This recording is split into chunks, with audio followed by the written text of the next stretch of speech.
Hello friends, क्या हाल है सभी का। स्वागत है आपका मेरे नए चैनल पे। आपको जो मैंने कहा था कि एक अनोखी जगह पे जाने वाले हैं, एक ऐसी जगह पे जाने वाले हैं जो आप सभी की जिंदगी से जुड़ी हुई है। जब वहां जाएंगे तो आप हैरान हो जाएंगे कि ऐसी भी कोई जगह है। बने रहिए मेरे साथ। हम जाते जाते अपने दोस्तों को, यारों मित्रों को साथ लेते हैं और चलते हैं जर्नी पे। चलिए पहले ही लेते हैं सुखदेव और मनी को। लीजिए, मनी आ गया है, हाय बोल दीजिए। हाय जी। अब हम लेंगे सुखदेव को। वो गूगल पे फ्रेंड्स, ये खड़ा है हमारा दोस्त सुखदेव, दोस्त कम कैमरामैन। तो सुखदेव हमारे साथ आ चुका है। अभी फोन पे लगा है। जल्दी से अपना फ्री होकर ब्लॉग बनाऊंगा जल्दी से अपना काम खत्म कीजिए और कैमरा पकड़िए। ये हमारे डॉक्टर साहब भी हमारे साथ आ गए। गाड़ी में तेल फुल करवा लिए, गाड़ी भी बुक है। कांग्रेस लीजिए, इनका लड़का हुआ है अभी 10-15 दिन पहले।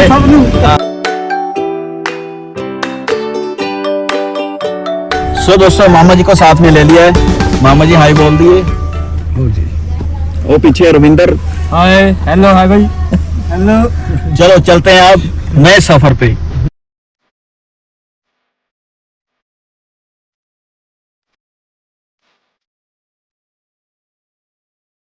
तो फ्रेंड्स, पहला टोल टैक्स आ चुका है जो हमारे लुधियाना शहर में है। देख कितने पैसे यहाँ से कटते हैं, देखते हैं।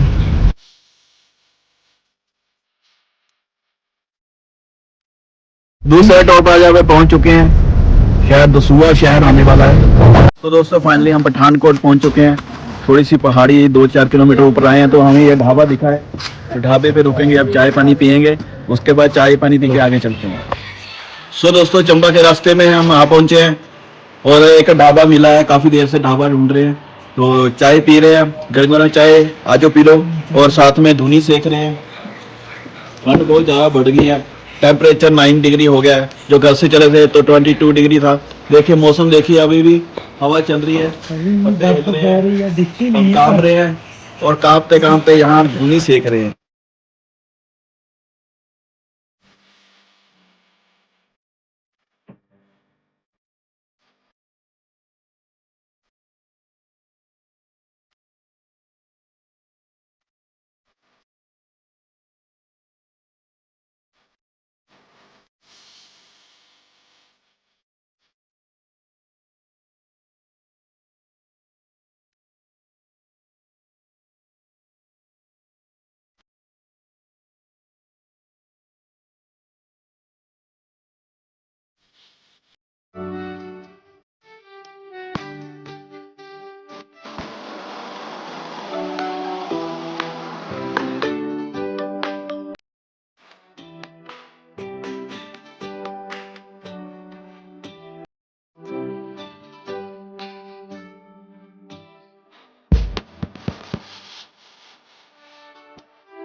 दोस्तों, हम आ पहुंचे हैं प्रथम कैलाश दर्शन।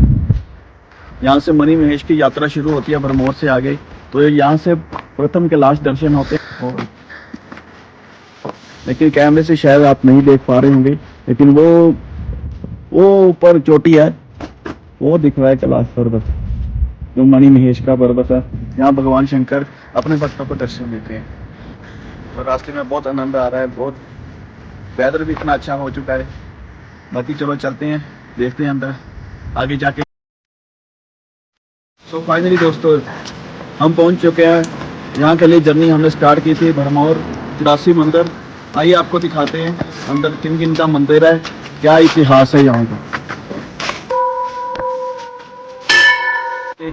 दोस्तों ये यहाँ पे है 84 मंदिर, जो कि यहाँ की बहुत पुरानी मान्यता है। 17वीं सदी में यह मंदिर बना था। यहाँ पे धर्मेश्वर महादेव जी का मंदिर है। तो जो मंदिर है वो जो जहाँ का शिवलिंग है वो अपने आप कब यहाँ पर प्रकट हुआ किसी को नहीं मालूम। तो आपको मंदिर में दिखाते हैं आगे जाके। आपको पहले दर्शन कराते हैं महादेव जी के, जो कि बहुत पुराना मंदिर है, बहुत प्राचीन मंदिर है।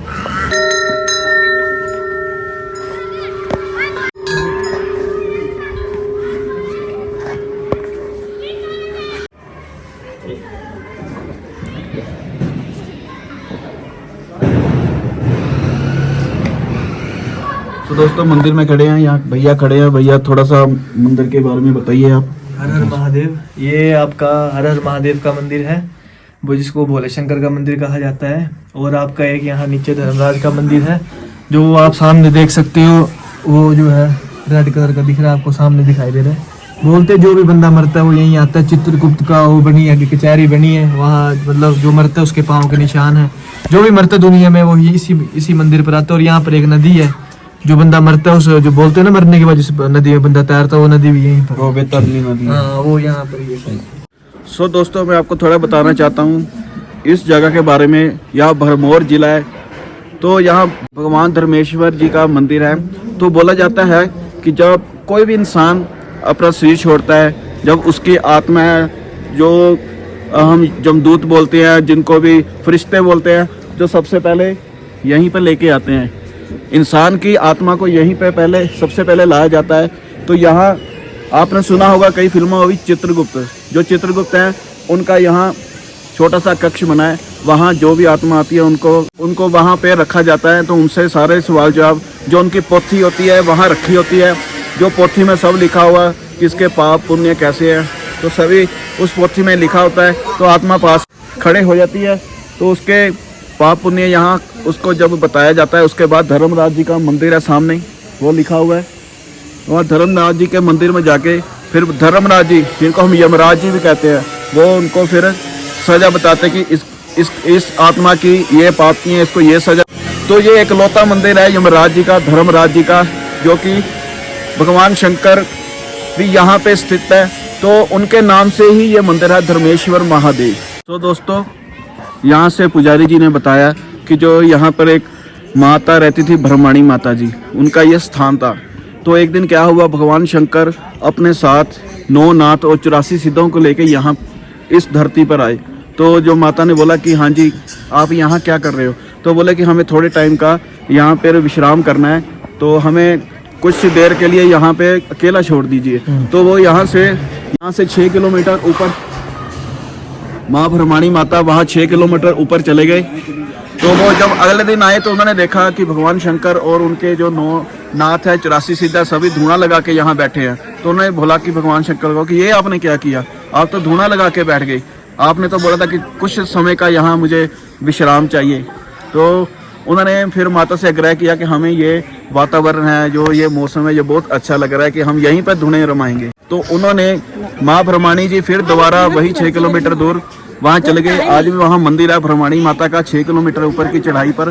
तो भगवान शंकर ने कहा कि जो भी भक्त सबसे पहले यहाँ मंदिर मत्था टेकेगा 84 मंदिर में, उसके बाद भरमाणी माता के माथा टेकेगा, उसके बाद ही उसकी मणि महेश की यात्रा है जो संपूर्ण मानी जाती है। सो ये इतिहास है यहाँ का। और आपको दिखाते हैं कि चित्रगुप्त जी कहाँ खड़े होते हैं। और एक अनोखी बात कि जो आत्मा जिनका अकाल मृत्यु हो जाती है एक्सीडेंट से, जहाँ कई अभी जैसे कोरोना आया था, कोरोना काल में मृत्यु गई है, तो वो जो आत्माएं होती हैं वो कहाँ पे उनकी लाइन लगती है वो भी आपको दिखाया जाएगा। आ जाओ। पाप की है, ये स्वर्ग की ढाई पौड़ियां है। ये पाप की, ये पुण्य की है जी, ये अधोगति की है जी। ये आदि जो अधोगति की, अधोगति मीन जो सुसाइड करते, आत्महत्या करते एक्सीडेंट होती है। तो उसकी आत्मा यही घूमती है जब तक आयु पूरी नहीं, तब तो यहाँ आत्मा घूमती रहेगी। जब आयु पूरी हो जाए उसके बाद ये आत्मा जाएगी ऊपर चित्रगुप्त में, तो वहाँ खड़ा करते आत्मा को। तो ढाई पौड़ी है, इसको चढ़ना, यहाँ आंखें बंद करनी पहली पौड़ी में। अच्छा जी, ठीक है। यहाँ बंद रखनी है, अच्छा जी। यहाँ खोलनी है। यहाँ ढाई पौड़ी के दर्शन करने, इच्छा अनुसार दक्षिण रखनी, ऊपर आ जाना बस। अच्छा जी, आके बंद करके, ये भी आके बंद करके आएगा। हाँ पहले तो उतर जाए मानो। पहले आप चढ़ो।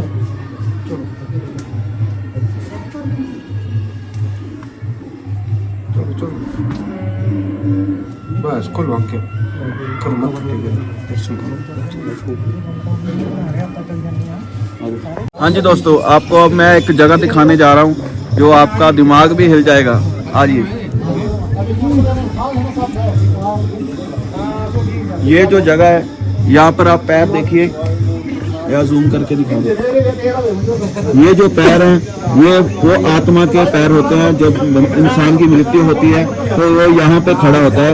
ये पोथी है, ये आप देख सकते हैं, ये पोथी है जो चित्रगुप्त जी यहाँ पे दिखाते हैं कि तेरा ये पुण्य ये पाप है। उसके बाद ये आत्मा है, ये उधर धर्मराज जी का मंदिर है सामने, उधर की तरफ पीठ कर कर खड़ी होती है। जब उसका पाप पुण्य का सारा उसको बताया जाता है, उसके बाद ही उसको अंदर भेजा जाता है ताकि उसको उसके कर्मों के अनुसार उसको सजा दी जाए। तो यहाँ पे चारों कोनों पे एक एक दरवाजा है, जिसको भी नरक जाना है, स्वर्ग जाना है, ये 4 दिशाएं बताई गई हैं, तो वो यहीं पे ही है। एक यहाँ पर वर्णन किया जाता है वैतरणी नदी का, कि कहते हैं कि जो पापी अत्यंत पापी रूह होती है, जो अत्यंत पापी आत्मा होती है, तो उसको वैतरणी नदी से ही गुजारा जाता है। वैतरणी नदी जिसमें कि दुनिया भर का गंद डाला होता है, उसमें ऐसे ऐसे जीव जंतु होते हैं जो इंसान को 2 मिनट में चीर फाड़ दे, तो उसमें से उस रूह को, आत्मा को उसमें से ले जाया जाता है। वो भी आपको दिखाएंगे। तो आपने एक बात सुनी होगी कि गाय का दान किया जाता है, जैसे पंजाबी में गऊ दान कहते हैं, हिंदी में गाय दान कहते हैं। तो जो गाय दान इसीलिए ही करवाई जाती है कि जब वैतरणी नदी में कोई पापी रूह आए तो वो जो गाय दान की होती है, तो वो गाय उस टाइम वहाँ प्रकट हो जाती है, तो उसकी जो पूंछ होती है उसको पकड़कर वो आत्मा उस नदी से निकल जाती है। सो दोस्तों, दरबार के पंडित जी हैं। पंडित जी, थोड़ा बहुत इतिहास बता दीजिए इस जगह का। ये धर्मराज जी का मंदिर है। जिस तरह ब्रह्मा जी का पूरे विश्व में एक ही मंदिर है पुष्कर में, उसी तरह धर्मराज जी का भी ये पूरे विश्व में एक ही मंदिर है। पूरे विश्व में कोई कहीं भी आत्मा जो शरीर छोड़ती है, सिर्फ काशी को छोड़ के, काशी में अगर किसी की मृत्यु होती है तो वो जो काशी का जो सराउंडिंग का 3-4 किलोमीटर का एरिया है, जो शमशान घाट का एरिया है, वहाँ पे अगर किसी की मृत्यु होती है तो उसका लेखा जोखा वहाँ पे काल भैरव जी कर देते हैं। वो जो आत्माएं वो यहाँ पे नहीं आती। बाकी ऑल ओवर द वर्ल्ड आपने हर एक धर्म में पाया है, चाहे हिंदू है, चाहे मुस्लिम है, चाहे सिख है, चाहे ईसाई, हर एक धर्म में बताया गया कि मरने के उपरांत जो आपकी आत्मा को धर्मराज और यमराज के पास लेके जाते हैं और वही जो वो आत्मा का लेखा जोखा करते हैं। ऐसे इनके और भी बहुत मंदिर है, लेकिन वो जो है किसी मनुष्य के द्वारा जो मूर्ति स्थापित की गई है। लेकिन जो स्वयं प्रकट हुए हैं वो पूरे विश्व का एकमात्र मंदिर यही है धर्मराज जी का। चाहे कोई कनाडा से हो, ऑस्ट्रेलिया से हो, कोई भी है, पूरी पृथ्वी में कोई कहीं भी रह रहा है, अगर आत्मा शरीर छोड़ती है तो उसका लेखा जोखा सब जो है उसको यहीं पे आना पड़ेगा। मंदिर के सामने आपने चित्रगुप्त जी का देखा होगा, वहाँ उल्टे चरण बने हुए हैं। और जो पिंडी है चित्रगुप्त जी की, ऐसा लिंग भी आपने पूरे वर्ल्ड में कहीं नहीं देखा होगा। क्योंकि जहाँ भी आप देवता का लिंग देखते हैं तो उसके साथ जलधारी जरूर बनी होती है, माता जी का स्वरूप जो है। तो उनका काम ऐसा था कि जिसने पैदा होने के बाद 10 मिनट सांसें लेके मरना तो उसको मरना ही है। तो वो जैसे छोटा है बड़ा, वो माता जी जो उनके काम में बाधाएं डालती थी, तो उन्होंने अपनी पत्नी को त्याग दिया। तो बिना जलधारी का एकमात्र लिंग है वो। और साथ में एक लंबी सी आपने ऐसी शिला देखी होगी, वो दुनिया का सबसे बड़ा बेई खाता है, लेजर जिसको हम बोलते हैं। जो मैंने पास्ट में किया है वो भी नोट है, जो प्रेजेंट में आपके साथ साथ झूठ बोल रहा हूँ वो भी नोट है। जैसे फिल्मों में दिखाते हैं कि चित्रगुप्त जी के पास एक पोथी होती है। हाँ, वही। लेकिन वो पोथी और फिल्मों की पोथी में तो फर्क है, काफी फर्क है। तो वो तो नॉर्मल बेई खाता सबसे बड़ा लेजर क्यों बोला गया? कितनी बड़ी पृथ्वी है, कितने लोग रह रहे हैं, तो सबका अकाउंट उसमें है। जो गलत करेगा वो सब, अगर मैं आपको भी झूठ बोलूं तो मेरा भी नोट हो रहा है। ऐसा नहीं कि पूरे विश्व का एक मंदिर है तो पूरे विश्व का एकमात्र मैं पुजारी हूँ तो मुझे कोई डिस्काउंट मिलेगा कि 120 साल की उम्र मिलेगी? नहीं, अगर मेरी जितनी लिखी उतनी होगी। यहाँ पे वैतरणी नदी का जिक्र किया जाता है, जो 84 का 2 भाग हुआ है। यहाँ से आप आगे जाएंगे आपको ऐसे एक लंबी सी नाली दिखेगी। एक्चुअल में वो नाली नहीं है, उसके नीचे जो वो वैतरणी नदी है। हाँ, जो बेजुबाना जीव होता है, गाय घोड़ा कोई भी है, अब घोड़ा आपको पता है दरिया क्रॉस करता है। हाँ जी। तो अभी भी देखा गया यहाँ पे गाय बैल वगैरह जैसे वो उस जगह में पहुँचते हैं ना तो वो रुक जाते हैं, क्योंकि बेजुबान नहीं है, उनको सब कुछ दिख रहा है। आपको सुना होगा कि भाई रात को कुत्ता भौंक रहा तो सुबह वहाँ डेथ होगी। क्यों? क्योंकि उनको पता है, उनको आभास होता है कि कोई चीज है जो रिफ्लेक्ट हुई है, ये वो या गलत है। इसलिए जो भी आदमी कहीं भी मरेगा यही पे आएगा। लास्ट में उसको तो यही एक पे बात आना तो एक कहते हैं कि जिनकी अकाल मृत्यु होती है तो वो लाइन में खड़े है। वो रहते हैं। अकाल मृत्यु वाले जो नीचे ढाई पौड़ी पे खड़े ढाई होते हैं, पौड़ी पे। मंदिर के साथ ढाई पौड़ियां हैं। जी जी जी ढाई पौड़ी का अर्थ है कि एक पौड़ी स्वर्ग की एक नरक की है। जी आधी जो वो अधोगति जो एक्सीडेंटल डेथ मर जाते हैं, कोई सुसाइड करके अकाल मृत्यु मरता है। जी, जी। अब भगवान ने 60 साल की उम्र दी, 60 मंजिल से छलांग लगा दूंगा तो मरूंगा नहीं। जी जी जी। अब एक्सीडेंट हो जाता है, बस का एक्सीडेंट हो गया, ड्राइवर मर गया, पीछे 10 अभी 20 जैसे और में- कोरोना है पीछे बीमारी के कारण वो कोई अकाल मृत्यु नहीं है। अगर कोई हॉस्पिटल में अपने प्राण त्यागता है तो उसको अकाल मृत्यु नहीं बोल सकते। जो एक्सीडेंट अकाल मृत्यु सिर्फ एक्सीडेंट, सुसाइड हो गया, फांसी लगा ली, जहर खा लिया, जी, जी। अब बोलते हैं इसको रोना नहीं, इसकी आत्मा भटकती रहेगी, जी, जी। तो वो आधी पौड़ी पे रहती है। 60 साल की उम्र अगर भगवान ने दी है, 30 की उम्र में अगर कोई अकाल मृत्यु मरता है तो बाकी के 30 साल जो है वो उसी दरवाजे उसी पौड़ी के ऊपर कष्ट होगा उसको। गरुड़ पुराण में सुना ना कि पकोड़े बना के तलते हैं, लोहे की सुइयां खाते हैं। तो जब तक उसकी 60 साल आयु नहीं होगी तब तक वो चित्रगुप्त जी के पास नहीं पहुंचेगा।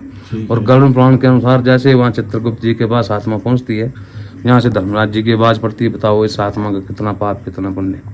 तो जैसे हमारे 4 वेद हैं, 4 दिशाएं हैं, 4 दिशाओं में 4 अदृश्य दरवाजे हैं। कैसे? अदृश्य दरवाजे हैं। जैसा जैसा आत्मा का कर्म होता है वैसे वैसे दरवाजे के अंदर आत्मा का जो वो प्रवेश होता है। आपके चैनल के माध्यम से बताना चाहूंगा, एक बार IBN 7 वाले यहाँ पे आए थे, जी जी तो उन्होंने अपनी TRP बढ़ाने के लिए जो है वो एडिटिंग करके 4 दरवाजे यहाँ मंदिर में शो कर दिए थे। जी जी ये स्वर्ग का है, ये नरक का है, ये स्वर्ण का है, ये तांबे का है। जी जी जी। तो लोग जो वो हमें आकर यहाँ पे बोल रहे हैं कि भाई स्वर्ग वाला दिखाओ, नरक वाला दिखाओ। अब इतना जो पता लग जाए ये स्वर्ग वाला, तो सबसे पहले मैं ही घुस जाऊंगा उसके अंदर, क्या करना नरक वाले में जाके। तो ये चीज जो है अदृश्य है, ये जो है वो मृत्यु के बाद ही जो है वो पता लगती है। बोलो शंकर भगवान। भगवान जय। ठीक है, शुक्रिया।